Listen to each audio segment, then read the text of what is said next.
good, don't it? Yeah. I think that's the one that should be ready. They come off of our smallest pig, so that's the smallest jowl. Right. Yeah.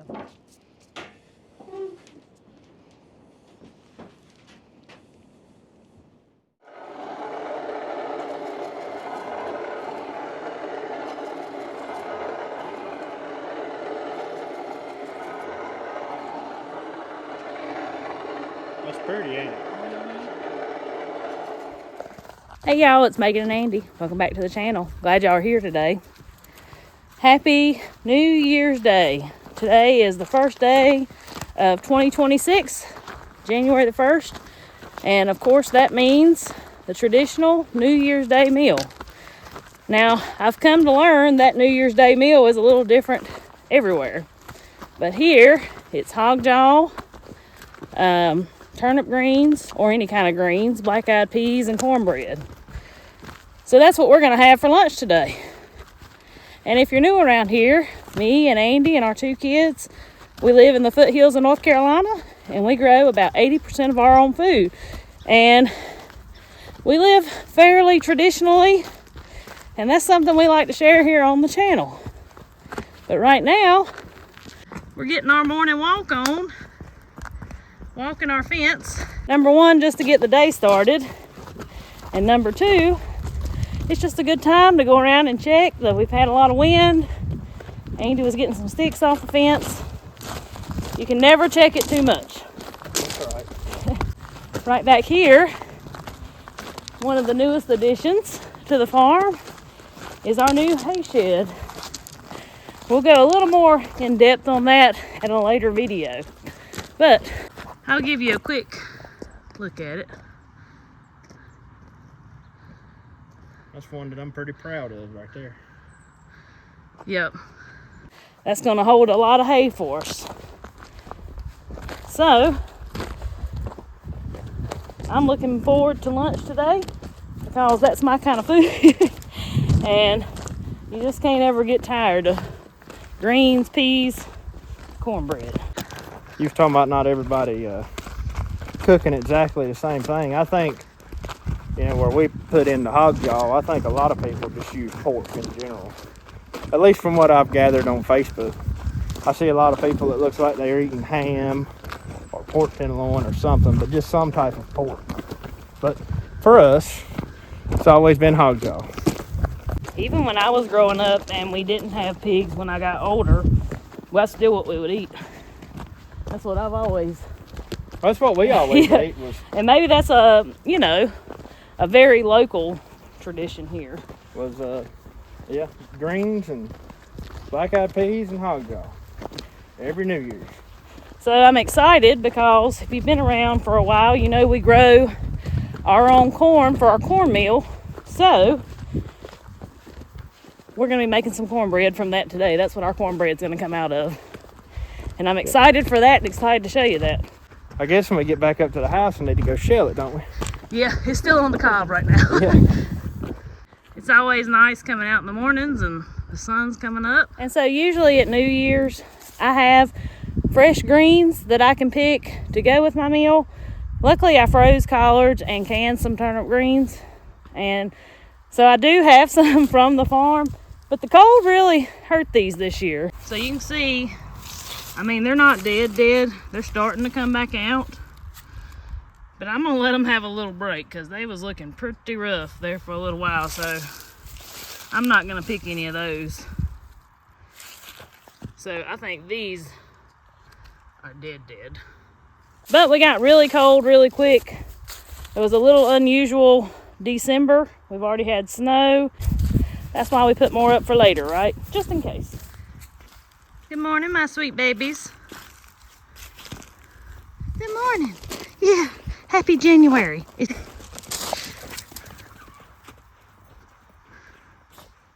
Good morning, chickies.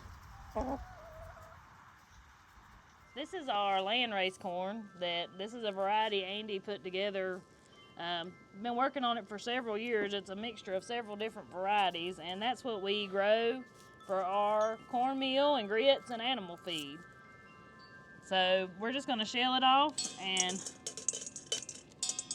This is what I'll make my cornbread out of today. This is a mixture of Jimmy Red, Hickory King, and what was the other one? I've done forgot now. Trucker's favorite yellow corn. I can't get this one started. Yeah, they're a little tough to get started. We need our shellers, but no more than we got to do. This work. Yeah, we've got a hand crank sheller, and we've got one that's handheld, and you can shell them. But it don't take but just a few ears to make the cornbread. I actually need to go through and shell it all. I just hadn't took the time to do that. Yeah. It's been cold weather, and it's stored in an outside building, so we don't got to worry about bugs right now. But sure enough, we do need to do that before it starts turning I cannot warmer. get this. These things are like tight. Yeah, those right there on that end are. Once you get down in here, it'll be a little easier. We shelled a lot of popcorn like this one year and had blisters on our thumbs. Remember that? That was awesome. But the red corn and these two that Andy have done, they all come out of the same patch. And a lot of people confuse this with Indian corn, but it's not Indian corn. This is a dent corn. Whereas Indian corn is a flint corn. Flint corn. Kind of like a popcorn. And we definitely got some tassels in there. We're going to have to clean it.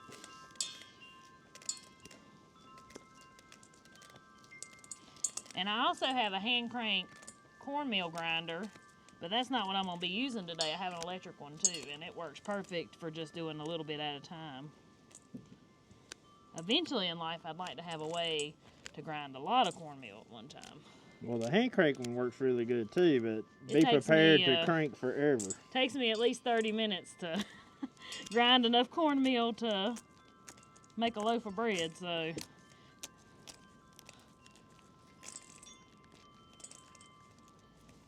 Maybe your hands are tougher than mine. That's probably what it is.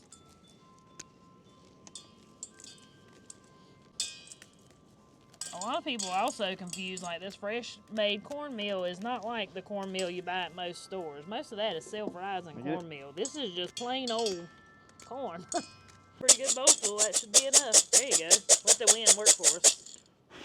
I don't know if y'all can see all the, what is that called? The chaff? Yep, the chaff and flying out of it. Ain't that pretty? Yep, it's so colorful. And y'all can see the size of these kernels. Somebody's probably going to ask why in the world we are doing that anyway, and why not just use what we have. Well, it's just fun. That's right. It's just fun. I mean, to see the different colors and to know that, like, nowhere else in the world, nobody else has this exact corn. That's right. It's just cool. So, first thing for our New Year's Day lunch is we need to get this cornmeal ground, sifted, and soaking.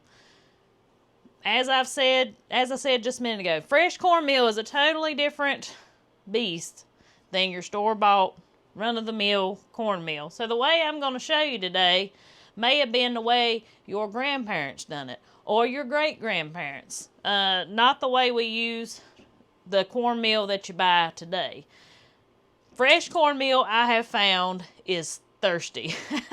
It is very thirsty, and you need to let it soak to get the best product. So let's get this stuff ground. This is a Nutri-Mill grain grinder, and I was gifted this a couple Christmases ago. I always just used to use the hand crank, and yeah, like I said earlier, 30 minutes at least to get enough for a pound of bread. But what I'm after right now is a 1.5 cups of cornmeal.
what we've got.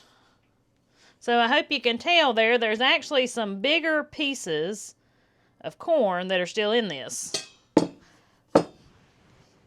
Now, I don't want that in my cornmeal. That's going to be our grits. So we're going to sift this. You can use one of the hand crank sifters. Sometimes I do it that way, and sometimes I just use this. So today, I'm just going to use this.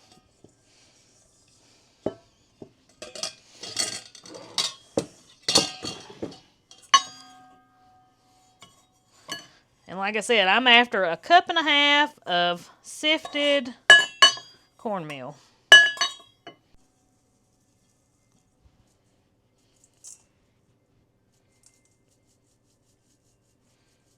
We're just gonna sift that through here.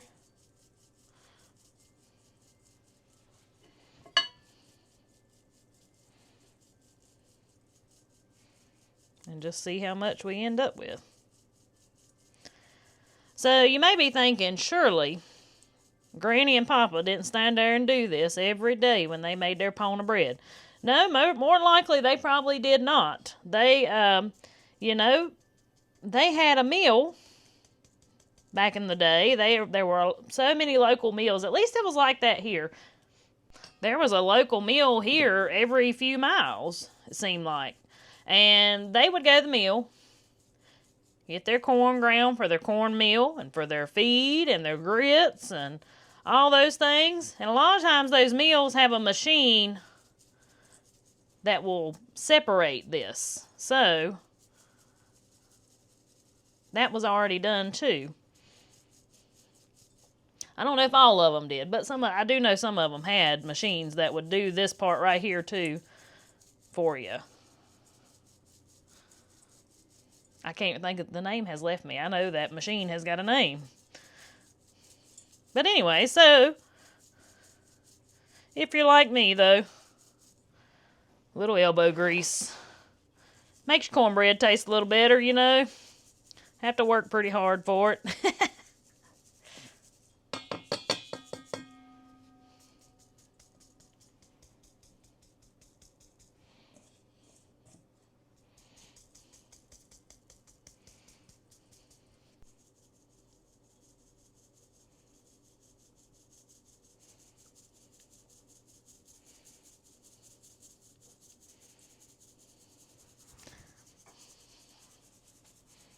And some people, you know, for those of you that may not know, this is also not the same kind of corn as if you were going to eat corn on the cob. Now, you could eat roasted ears out of this field corn. That's when you pick it when it's in the milk stage instead of letting it stand there and dry.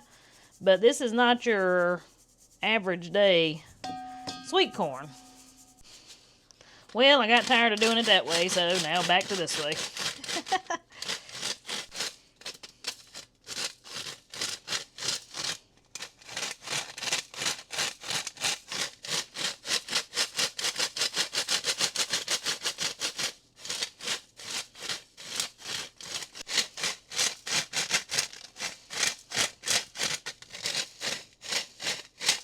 So, here is our 1.5 cups of cornmeal.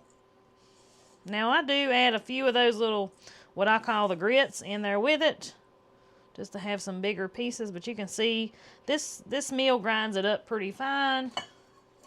I've got some grits over here that I could run back through it and get more cornmeal. Or this could be chicken scratch, or I could have a nice, just big pot of grits. So, to our cornmeal, we're going to add about close to a teaspoon of salt.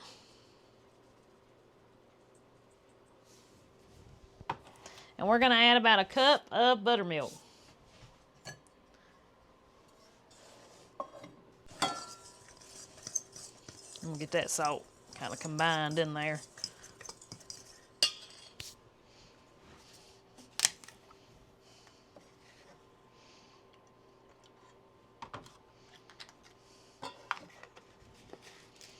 And in a perfect world, my cow would be in milk and I would have fresh buttermilk to put into this, but that is not the case right now.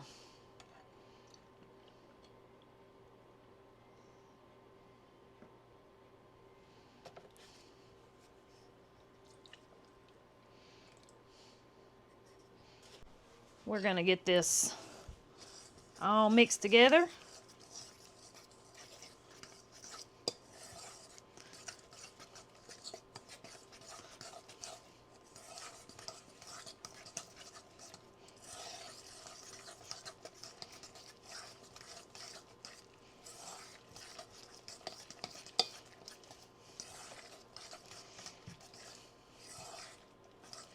And we are going to let that soak for about 30 minutes.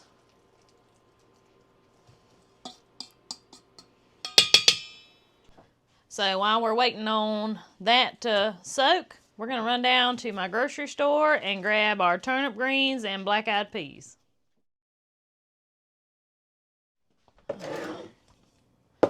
There's those. Get this stuff out of the way.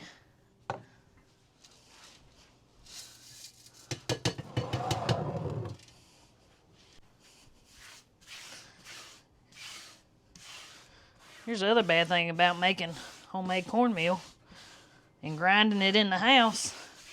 You get it everywhere.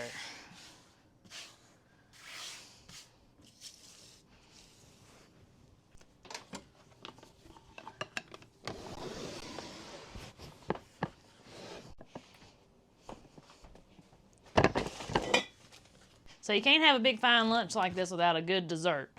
So I'm going to throw together a quick strawberry cobbler. These are strawberries that we grew this year. We have a big hill out back. We call it Berry Hill. And it's out there where our pigs live. And, well, it showed off this year. I think I got 3 or 4 gallon-sized bags full of frozen strawberries. So I'm going to get me about a cup of those. Put them in my little pot here. You don't have to be exact. Actually, we may put a few more. I'm feeling I want extra strawberries today.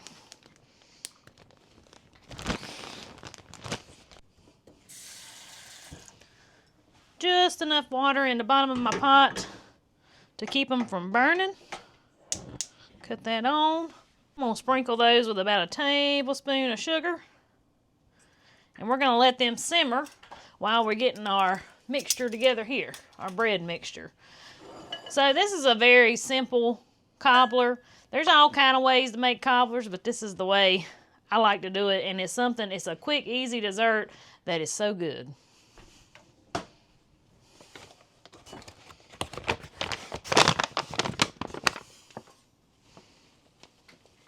So we're going to do a cup of self-rising flour, a cup of sugar, equivalent of a stick of butter. I'm just going to eyeball it, y'all. You don't have to get too specific. It'll do either way. Get all this combined, my dry ingredients.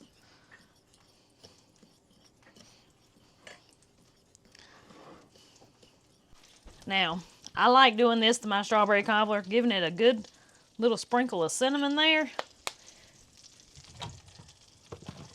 It really changes your flavor a little bit, and I don't know, it's really good with the strawberry cobbler, really good. And I don't put a ton in there like I would do if I were doing apples, but I put just, I don't know, maybe a half teaspoon. I've never measured it. So we're going to do that. To that, we're going to add a cup of milk.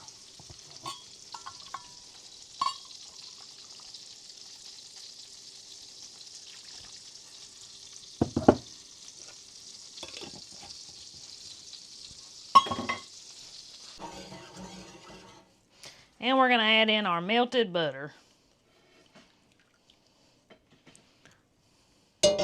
Now this is going to be a little lumpy. It's going to be a little thin. That's exactly what we want.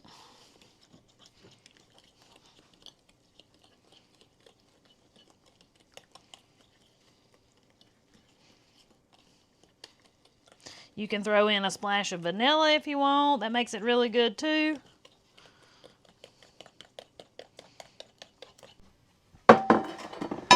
Now we kind of like the thin cobbler, so I use a 9 by 13 pan, but if you're more of a thick, bready kind of cobbler, put it in an 8 by 8 dish. It'll get thick, but that's all kind of personal preference on how you like your cobbler. So we're just going to dump that in there.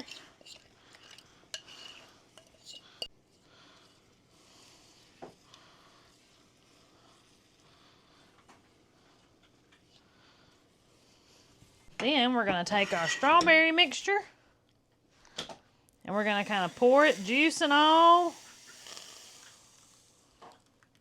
just evenly around our mixture.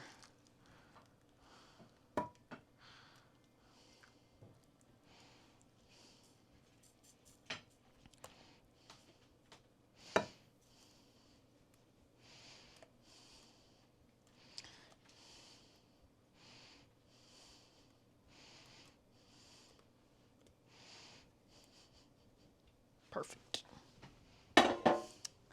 All right, and in the oven it goes for about 30 minutes.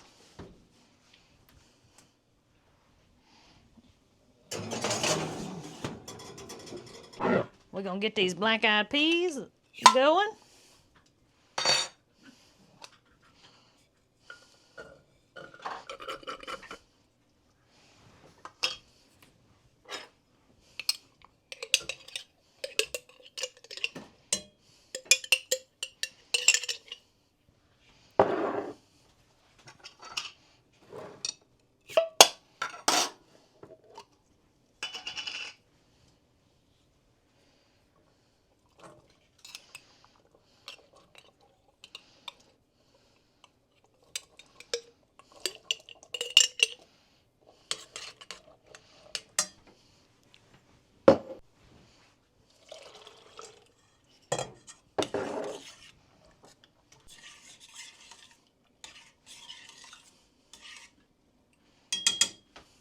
I've got a little chunk from our bacon we made the other day. I'm going to put that in there and let that simmer along with them. Plenty of salt. I use the Redmond's real salt, and sometimes it looks like I put a ton of salt, but it takes a little more than your regular table salt. I think anyway. And a little pepper.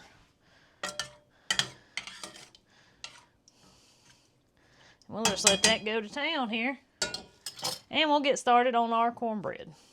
So, to get started on the cornbread, I need my cornbread pan. This is an 8-inch cast iron pan. I don't know what that brand is. I found this at the Goodwill, y'all, for like $5. And it has been the best cornbread pan. It's really heavy, though. Like, it was probably like a cheaper pan. I don't know. Really don't. But it is very heavy. And it's thick, but it makes good cornbread. 3 tablespoons of grease. Now, my grease of choice is lard that I make from our pigs, and it makes really good any kind of bread, really.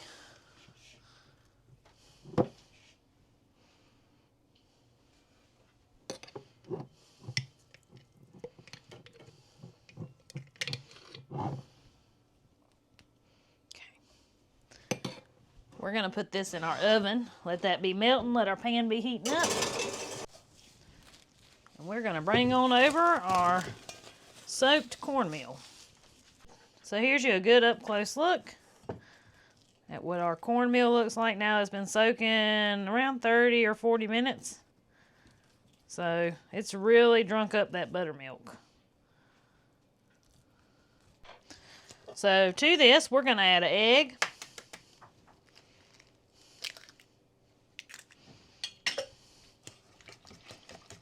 I'm just going to get that all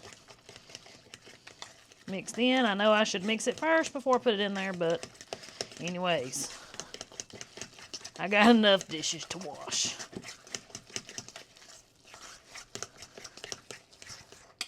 There's the egg.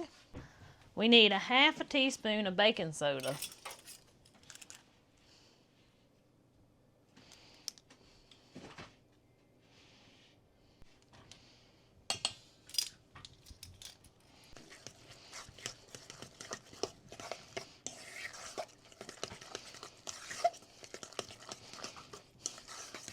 Now we're going to pull our hot pan and hot grease out of the oven.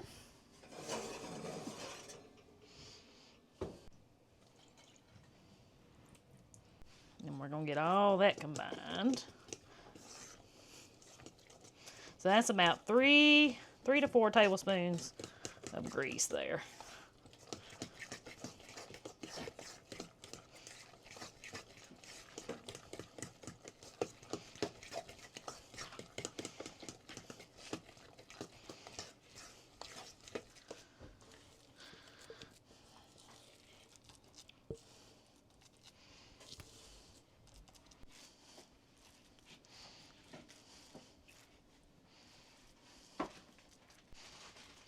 But see there, it's smoothing itself out. So there's that. We're going to let that cook for about 30 minutes in a 425-degree oven.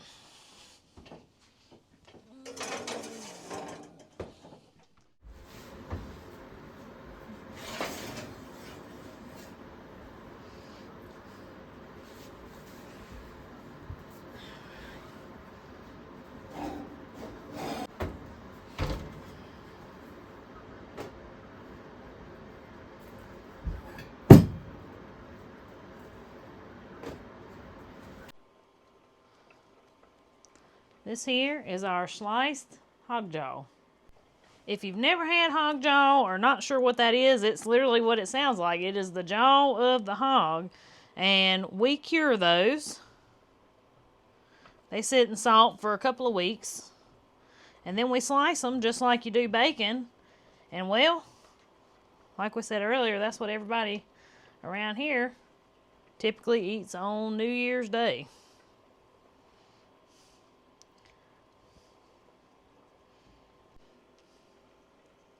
I wish that y'all could smell this cornbread cooking right now. It smells so good.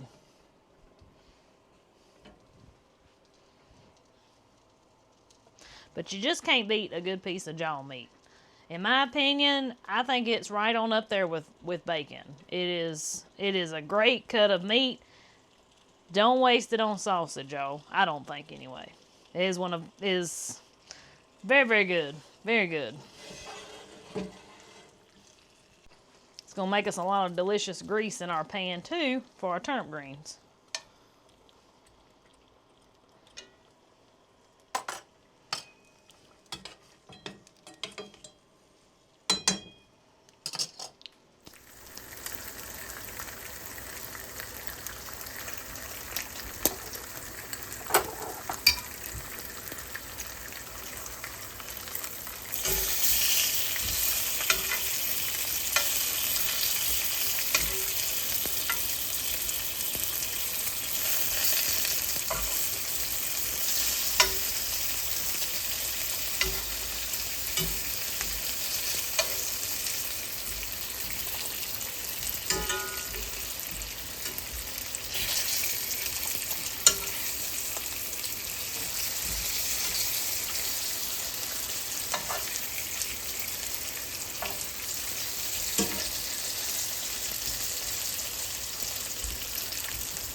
Alright.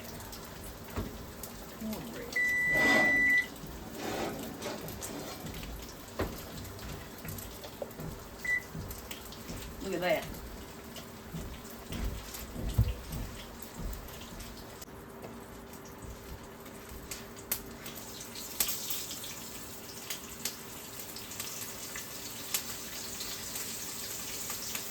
There's your up close look at the top of my cornbread. And like I said, I wish y'all could smell it.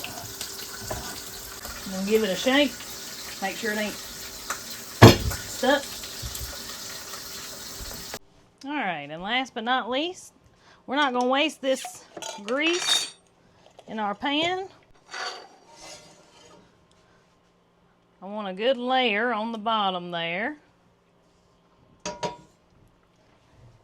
And that's how we're going to warm up my turnip greens. Now, this is the way my granny taught me how to do this. A lot of people are surprised when I put my greens in a frying pan. But this is a delicious step to add to making your greens. And I let them just sit here and cook till most of the liquid's cooked out of them. It don't take but just a minute. Season them up any way you want to. And enjoy. That grease just gives them a really good flavor.